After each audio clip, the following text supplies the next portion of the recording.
Сәлеметсіздер ме, құрметті оқушылар? Жаратылыстану пәнінен сабақтың тақырыбы бүгінгі өтетін көлеңке қалай пайда болады деп аталады. Көлеңкенің қалай пайда болатынын білгілеріңіз келе ме? Онда менімен бірге болыңыздар.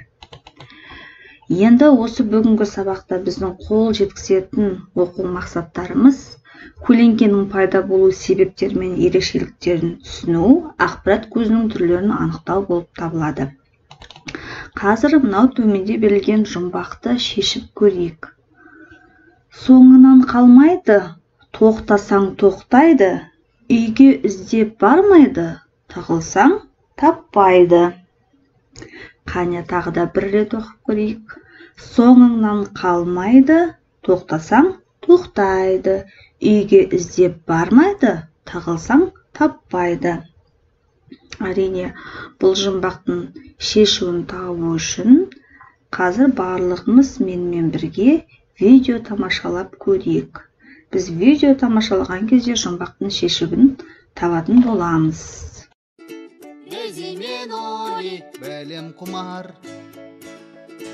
Дези мен Оли, Бәрін танып білгісі келеді. Кеш батқанда неге қараңғы болар? Мысық тышқанды қуат, балмұздақ неге дәмді? Жауабын білгіміз келеді. Дези мен Оли, Бәлем құмар, Дези мен Оли, бәрін танып білгісі келеді. Дези мен Оли. Көлеңке қалай пайда болады? 3, 4, 5, 6, 7, 8, 9, 10. 10-ға дейін санадым. Енді сендерді іздеп табамын. Уизи, сен мұндасың. Мені қалай тауып алдың? Мына жарықтың арқасында. Мен қобалжысам осы батырма жылтылдап кетеді. Мұнда сықылықтап тұрған кім болды екен? Бері шық. Енді тек Оли ғана қалды.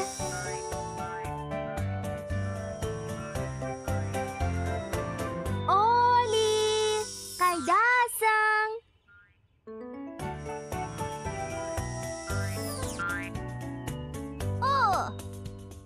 Мұнда ешкім жоқ. Оли ешерден көрінбейді әлде, ваннада мекен. Сен осындасың ау деймін.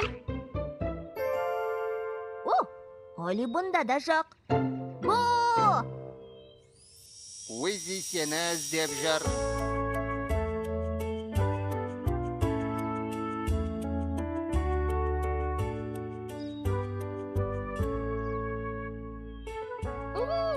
Мына ағашқа қараңдар. Көлеңкесіне қарасаң, ағаштың ар жағында Оли тұрған сияқты. Көрдіңдер ме? Табылды.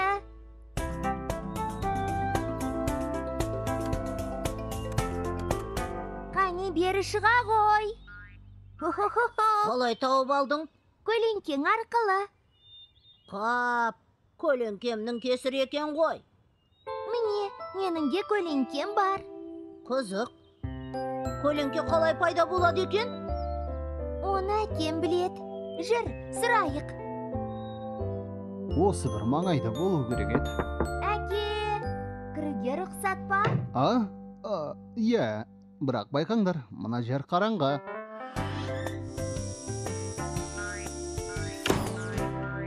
Әке, неге бізде көлеңке болады? Көлеңке дейсің бе? Мен ешқандай көлеңке көріп тұрғаным жоқ. Неге көрінбейді? Қайда кетті екен? Жасырынып қалған ғой. Ендеше іздеп көрелік.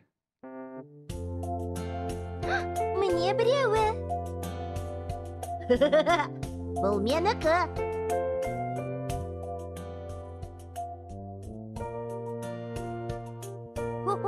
Дейзидің көлеңкесін берден таныдым. Ал менің көлеңкем қайда?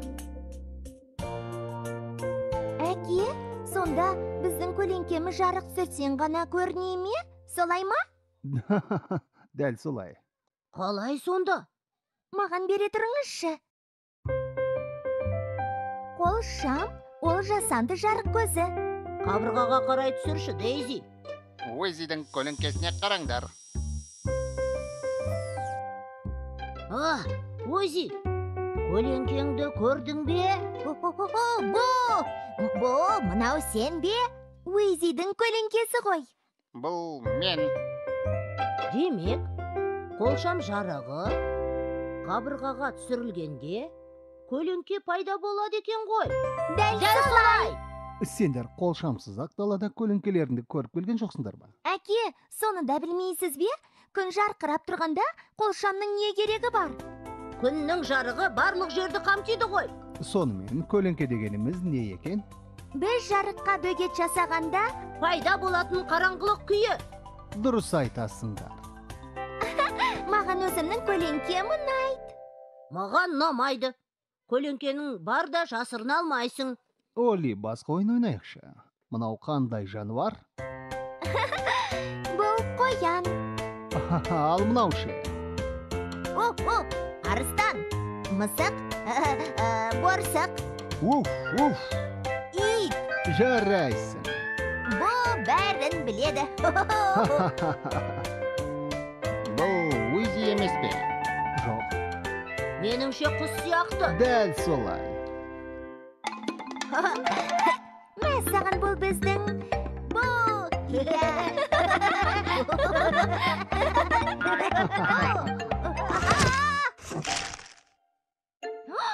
Ол не? Күні бойы іздеп таба алмап ем. Рахмет бұл. Будың пайдасы тиді ме? Иә, дәл солай. Бұл жарық беретін шам. Алақай. Жүріңдер, үйде отыра бермей, бой жазып серуендеп қайтайық. Таза ауаға не жетсін. Керемет. Қашан? Қалай? Сансыз көп сұрақ қойылды. Қане жауап берейік. Көк аспанда жарқырап тұр күніміз. Бұндай күнде таусылмайды жырымыз.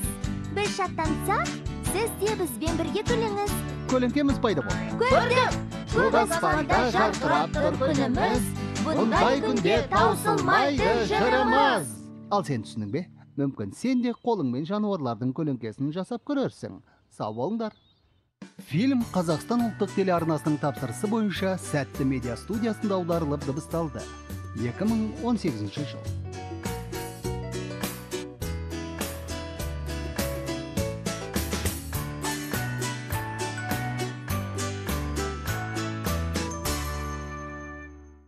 Я, балалар, сіздер бүгінгі көрген видеоның жауабын таптыңыздар, яғни ол көлеңке екен. Енді қазір барлығымыз бірдей есімізге сақтайтын мәліметті көз жүгіртіп оқиық. Көлеңке бұл дене жарық көзінен келетін жарыққа бөгет жасағанда пайда болатын қараңғылықтың күйі. Бөгет жарықтың бетке жетуіне кедергі жасайды. Соның себебінен көлеңке пайда болады. Мөлдір емес денелердің ғана көлеңкесі болады. Себебі жарық мөлдір денелерден өтіп кетеді. Көлеңке жарық көзінен қарама-қарсы жақта пайда болады. Егер жарық көзі бөгет жасаушы денеден аз болса, онда қараңғы көлеңке басым болады. Есімізде сақтаймыз. Енді сіздерге, балалар, зерттеуге арналған тапсырма бергім келеді. Мінекей, зерттеу тапсырмасы сіздерге берілген. Бұл тапсырманы сіздерге анаңызбен немесе ағаңызбен, бауырыңызбен жұптасып жасауға болады, және маған кері байланыс ретінде қорытындыны дәптерлеріңізге жазасыздар. Жақсы балалар, сабақ аяқталды. Назарларыңызға үлкен рахмет. Сіздерден өте жақсы кері байланыс күтемін. Балалар, мен сіздермен оқулықта берілген тағы бір мәліметпен бөліскім келеді. Қанекей тыңдап көрейік. Күн ашық кезде кейбір заттардың көлеңкесін байқаймыз. Ол қалай пайда болады? Оның себебі жарық түзу сызықты, яғни түзу сызық бойымен таралады. ол мөлдір және жартылай мөлдір заттар арқылы өте алады. Бірақ жолында мөлдір емес материалдан жасалған заттар кездескенде оларды тесіп те айналып та өте алмайды. Сондықтан мұндай заттардың артында қара дақ пайда болады. Осы дақты көлеңке дейді. Қараңғы жерде және бұлыңғыр күні көлеңке көрінбейді. Неліктен? Осы бойынша да ізденіп жауабын түсіндіруге болады. Сонымен қатар балалар біз есімізде сақтайық. Көлеңке мөлдір емес заттардың артындағы жарық түспейтін бөлігі. Тағы да қайталаймын. Көлеңке мөлдір емес заттардың артындағы жарық түспейтін бөлігі. Оқушылар тәжірибе жасаған уақытта Балапан телеарнасы ұсынған келесі видеоны басшылыққа алсаңыздар болады. Айжан апай, бүгінгі тәжірибемізді көлеңке тақырыбына арнайықшы. Кәнеке бастайық онда. Сәлем достар. Сәлем достар, эфирде тәжірибе алаңы. Және де оның жүргізушілері мен Айжан Мұхтарқызы. Ал мен Аружан. Аружан, сен осы көлеңкенің бар екенін қайдан білесің? Жарық түзу сызықты таралады. Егер оның жолында кедергі болса, кедергінің артында қара дақ пайда болады. Сол қара дақ көлеңке. Өте қызық.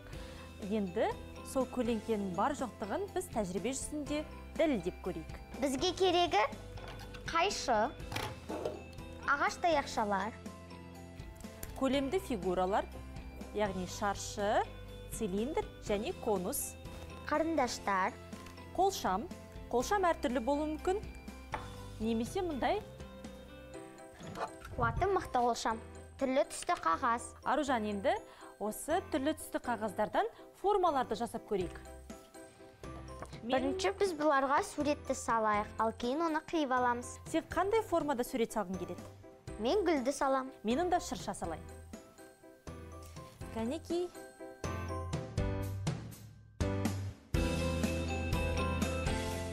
Кәнеки, енді қияйық.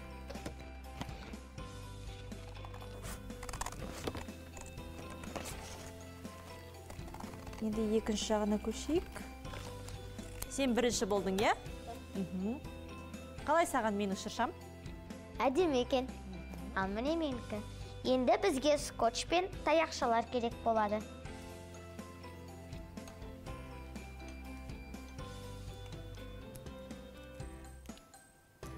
Қолшам арқылы көлеңке түсірейік. Мен жарықты бағыттадым. Яғни дененің пішінін қайталап тұр, я, көлеңкесі? Я, мен басында айтқандай. Жақсы. Енді гүлдің көлеңкесін көрейік. Дәл сондай пішінде болып тұр, я? Я, келсемін. Ал енді мұна цилиндрді көрейік. Көлеңкесі қандай формада болып тұр? Шаршы. Өзгермейді екен, енді мұнаны көрейік. Я, өте қызық екен, я? Бұлай қарап тұрсан, ондай фигуралардың қайдан шыққанын өзіңді таңғалып қаласың. Ал Аружан, осыдан қандай тұжырымдама жасасақ болады? Егер дене жазық болса, мұна фигуралар сияқты. Көлеңке фигураны қайталайды. Ал егер дене көлемді болса, оның көлеңкесі әртүрлі болуы мүмкін. Кейде шар тәрізді, кейде үшбұрыш сияқты болады екен. Жақсы.